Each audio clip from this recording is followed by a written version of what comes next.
Ladies and gentlemen, welcome into an update on what's coming through March, but also specifically talking about the balance changes that the Western release of Lost Ark is receiving. As I'm editing this video, the update is about to go live on the Western regions, and they've noted specifically that they're going to be reducing or nerfing some of the tier 1 and tier 2 guardian raids and abyssal dungeons. Now, the game for the West has not even been out for a full month yet, and some people are pretty shocked by the idea that they're already nerfing some of the harder content in the game. So today I'm going to go through the changes that they're making, give some insight on why I think they're making them, and maybe even a little bit of wisdom from my past years as a game developer. And that's what we're talking about today. But first, if you have any questions or comments for me, you'll find me live every day on twitch.tv/Drybear. Who knows? I might even be streaming right now. So let's jump right into the balance updates first. This is the biggest thing on everyone's mind, so let's talk about it. A few of the abyssal dungeons and the guardian raids in tier 1 and tier 2 content. If you don't know, tier 1 content is up to eye level 600 through Rowendell and Vern. Then when you go to Yorn and Phaeton, that's tier 2. And then tier 3 is anything beyond that in eye level 1302 or higher. And things are a bit strange for us as Western players because the game has been out for several years now, and tier 1 and 2 used to be what Lost Ark was. And since we weren't there as Western players, unless you were playing locally or through a VPN, you didn't experience what tier 1 and tier 2 was. Now, as with anything, developers get better at a product over time. The longer they work on it, the more they experience it, the more they get feedback from their players, the better they can improve it and make it stronger and more engaging. And honestly, tier 1 and tier 2, both from Smilegate's eyes and from anyone outside of the Western regions, can tell you that some of their earlier content had some glaring issues with it in its design and the experience that you had with it. You've probably heard people talk about just get to tier 3. Tier 3 is where it's at, and they're not wrong. Tier 3 is where Lost Ark plays the best. The content is the most enriched. There's so much more horizontal content. The encounters get more engaging and also more challenging and exciting. In a lot of ways, tier 1 and tier 2 is archived content, ancient content that is just standing in our way from getting to tier 3 and being caught up with the rest of the world.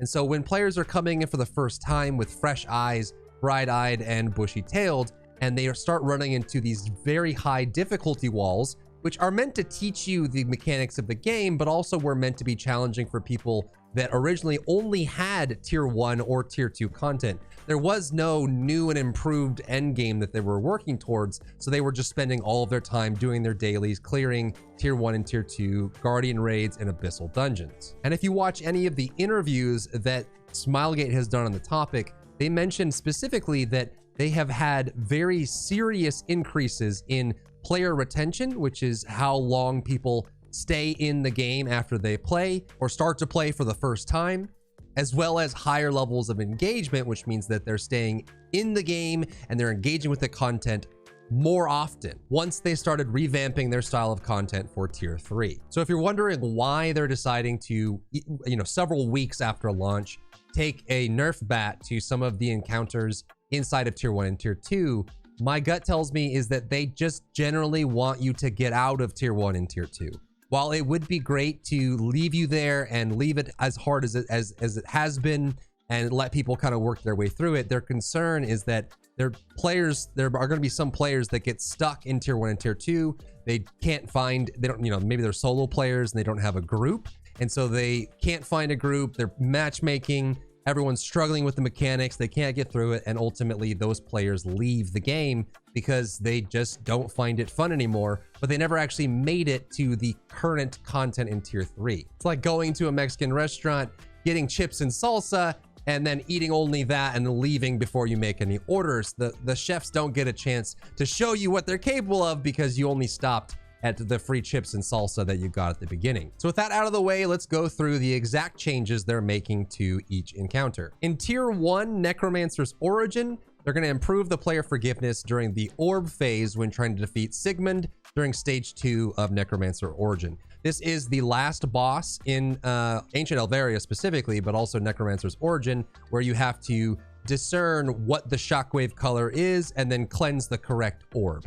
They're also improving the visual effect of Sigmund's color wave to make it more clear, because it's a red or white wave when it comes out, and it's when the Necromancer dies, quote unquote, and he's about to come back to life.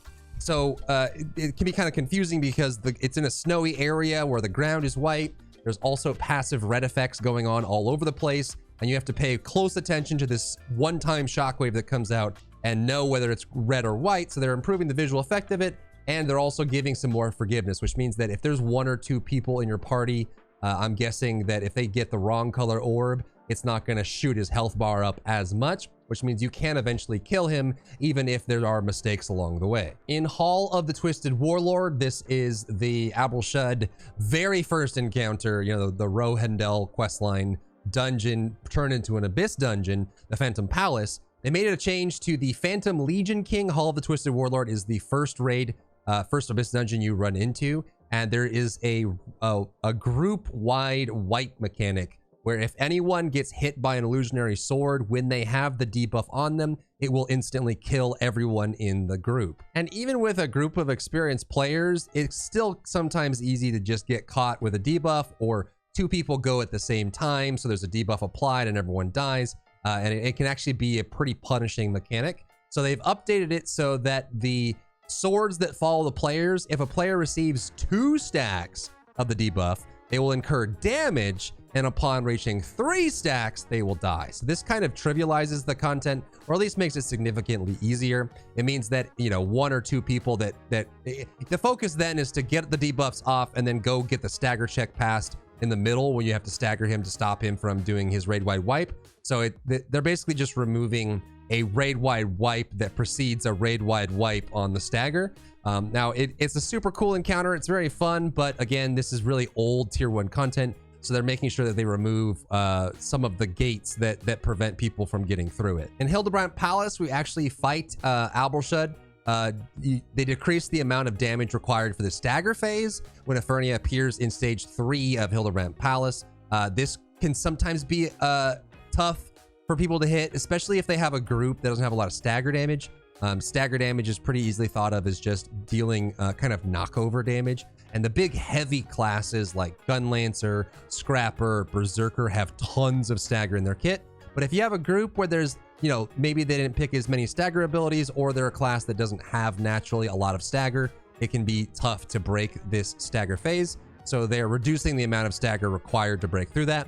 They also increased the Phantom Energy effect range from the Meteor mechanic in stage 3, and changed the attack shape of the second Meteor mechanic from a circle to a front attack during stage 3. So it should be just generally easier to get through this last stage of the tier 1 Abyss raid. Next in the Gate of Paradise, this is the eye level 960 plus. It's the last Abyss raid of tier 2. It is the underwater Abyss raid, and this one has been, from what I can tell, met with mixed results. Some people really like it. They love it. I have people come on my stream talk about how they just love you know, Phaeton and the end of tier 2, and I have people that come in and say this underwater raid is the worst. So the Sea of Indolence, they increased the warning time for the Omen attack in stage 2 of the Sea of Indolence, and they changed the Indolence Sentinel Akam's attack from a wipe mechanic to a high damage attack in stage 2 of the Sea of Indolence. So again, removing that very punishing wipe mechanic that existed before, and just made it a little bit easier to get through, so that you can, you know, as you're moving towards the end of tier 2 and working towards tier 3, it's easier to farm, and then you can do it on multiple characters quicker, and it's a little bit more stress-free. Now let's move on to the Guardian raids. In raid level 1, the start of tier 1, the final boss that you fight is Virtus, which is basically kind of like a Tigrex with, I guess, a bigger head and bigger arms. He has a couple big mechanics, and this is probably the big first difficulty hurdle that new players run into, because he's very punishing. If you compare him to Uranil, who doesn't really move much, doesn't really have much CC, and is very easy to predict and charges a lot, so you can counter him. Virtus is kind of the opposite. He's got a lot of large AoE attacks. If you get hit by the tail, you get stunned. He's got a lot of big AoEs on the jump, and he can grab a player and deal tons of damage. So that's what they're addressing. They removed the stun debuff that was applied when players were hit by the tail swing attack. So oftentimes, especially if you're a back attack character, you know, Striker, War Dancer, Deathblade, Shadow Hunter, you know, you just kind of go for the back. People get stunned by the tail, and then they get immediately punished by some AoE, and then end up dying. So this is, the stun's gone. They're decreasing the damage dealt by several attacks, the jumping out of the ice and grabbing a player and breathing ice fire. These two attacks, especially if you're not good at holding your dash, whatever class you're on, can be exceptionally punishing. The first one, jumping out of the ice, can one-shot some squishy characters, so they're reducing the damage on that. And then the grabbing a player and breathing ice fire, this mechanic is countered when your team staggers Virtus, but again, as the same thing with Abelshud's Abyss Raid or Abyss Dungeon, you if players had just used all their abilities or weren't saving abilities or didn't have enough stagger in the group, it can end up one-shotting, and you'll see the same thing with Necrocina as well. But that just ends up becoming a big problem that may be a little bit too much of a gatekeeper for tier 1 raid level 1 guardians. So that's a pretty big nerf to him, and that fight's going to be significantly easier. Speaking of Necrocina, that is the next up. They decrease the damage dealt by several attacks. The tail attack, after thumping the ground with a tail, decrease the damage on that. This one is super hard to figure out at first. So what he does is he slams his tail on the ground, moves it a little bit to his left, and then swings it all the way to his right. So there's actually like 2 to 4 damage instances of damage that can damage you, and the first one staggers you as well, which can be super frustrating. It does a lot of damage. And again, if you're a back attack character like an assassin or one of the martial artists, and you're back there attacking him and he starts this, it can be hard to figure out how to dodge it. So they're making that damage go down, so if you get hit by it, it's less punishing. Jumping out of the ground, this can again one-shot people that are lower HP or they're lower gear. Again, it's one of those things where you have to learn how to dodge properly, and maybe it's just too soon in the game to figure that out. And then lightning projectiles. So again, a lot of the AoE damage, a lot of the damage punishment from Necrocina. And Necrocina, honestly, he's actually one of the harder guardians if you don't break his tail. He's very front-loaded or top-heavy, where the encounter is very difficult when it starts, but as soon as you break his tail with enough weak point damage, he becomes a baby. He's very easy to deal with. But if people aren't breaking the tail, he stays very strong and obnoxious. Flame Fox Yoho. This one I am very sad to see nerfed. I think that it is definitely a gatekeeper for a lot of players. This one's really hard. Not only is there a lot of persistent damage around, she lights the ground up with fire. And if you don't play with people who constantly pull the boss out of corners or, you know, walk away and make her follow, you can get caught up in a corner where there's fire everywhere. There's nothing you can do, and it becomes very painful. But there's a secret mechanic in this fight that makes it very fun, especially if you're a damage dealer, a main damage dealer, in that if you ever are inside, you get this burning soul buff, where if you're ever inside the swirling effect and you're the lowest HP target inside of it, or if you ever stand in her direct fire breath, for a minute, you get this crazy damage buff. And so to balance out the fact that you can go crazy on this, you know, you can get a Soul Fist to drop a Spirit Bomb for a couple million or something like that. If you don't use this buff properly, her HP pool is above normal because they're expecting you to use this damage buff to absolutely decimate her. What was happening is a combination of people not pulling the boss out of the corner, not moving the boss when she's in fire so that her back is exposed in fire, and then not really ever getting the Burning Soul buff or not properly using it meant that there's just damage everywhere, everyone's dying, and she's much harder to kill than others. So they're nerfing this pretty hard. They reduced the duration of Flame Yoho's Flame Ground attack. They decreased the overall HP that she has, but to balance this out, they reduced the effect of the buff. So this is why it's kind of sad to me. The buff itself is getting weaker, but so is she. So it's kind of scaling it down. And what this is doing is it makes it so you don't have to use the buff properly to kill her efficiently as much as you did before. And they also increased the damage dealt by several attacks. The throwing Foxfires, this one, especially for melee characters that aren't paying attention, you can get caught by these very easily without seeing where they are. Reduce the effect of the Burning Soul, jump forward and claw attacks, and jump upward and claw attacks, which she does quite often. She's quite obnoxious in that she does attack relatively quickly and frequently. So this, you know, if you get caught by these, you won't take as much damage anymore. Enter Titalos at the end of the Guardian Raid level 2. This is probably the first big wall that people run into when it comes to Guardians, because he does have a group-wide wipe mechanic. So what they're doing to him is they're decreasing the duration of the circle spalling rock attack, which is nice because this is in phase 2 and it's super hard to dodge if you're just learning, and it does a lot of damage.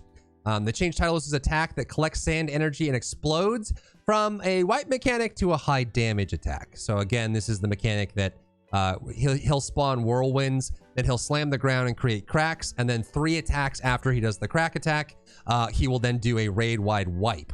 But you can jump in the sand tornadoes and stun yourself and become invulnerable to avoid the hit, and that's how the mechanic works. But now this is being changed from a wipe to just a high damage attack. So if you're under a certain HP threshold, you'll still get killed by it. So you'll still want to be immuning it with the whirlwind, the sand tornado, but it won't be a wipe if you're at full HP, I guess.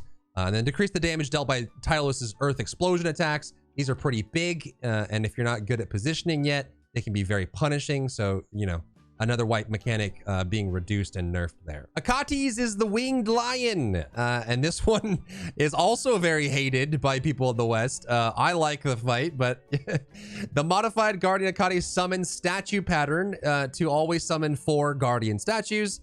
Decrease the damage required to apply weak point to Akates, so it's a lot easier to get that part break, that Monster Hunter part break. And to keep Akates challenging in Trial Guardian raids, that encounter will not have these changes, but more of that on a future update. So they're saying that when we get the hard mode, which aren't in the game right now, but you'll get these heroic raids, which are basically an equalized form of fighting the Guardians of any level, and you'll get some unique rewards for it. So I guess when you get the Trial Guardian raids, the heroic raids, he won't have these modified effects, which is cool because I think it's a very fun fight to learn and to master.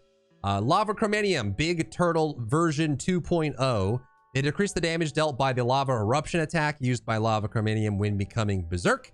This one can be very punishing, and if you get stuck in it, can kill you pretty easily. So they're just making that damage to go down a little bit. Levinos, decrease the damage required to apply weak point to Levinos. Again, you know, if you're not accustomed to using weak point or bringing abilities that have weak point or using grenades, it makes it a little bit less required that you have to have these in order to beat Levinos. And the last Guardian raid change is Albrahastic.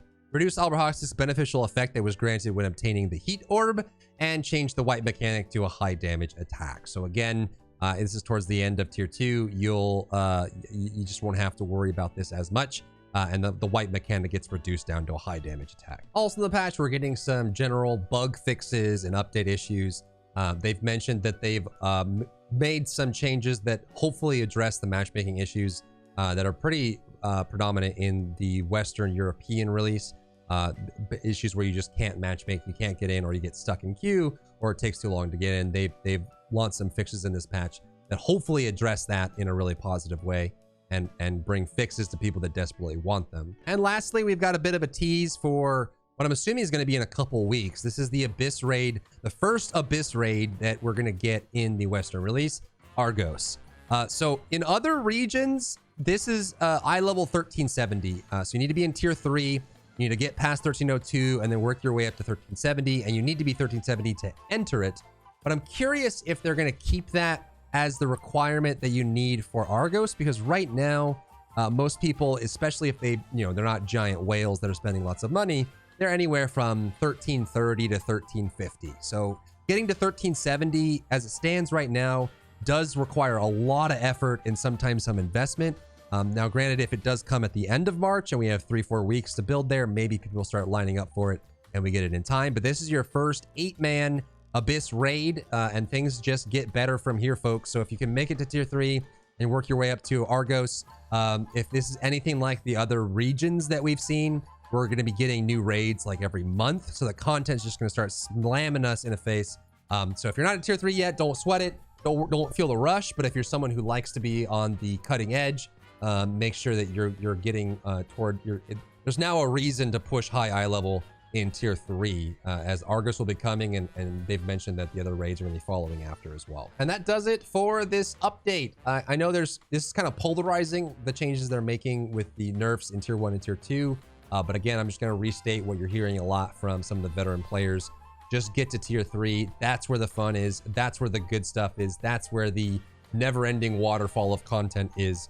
And while they do want you guys to be able to enjoy tier 1 and tier 2 for the first time, going in eyes closed and experiencing all the mechanics, they don't want anyone getting stuck there and potentially leaving the game before they get a chance to experience tier 3. So just keep pumping. Don't feel too bad about this.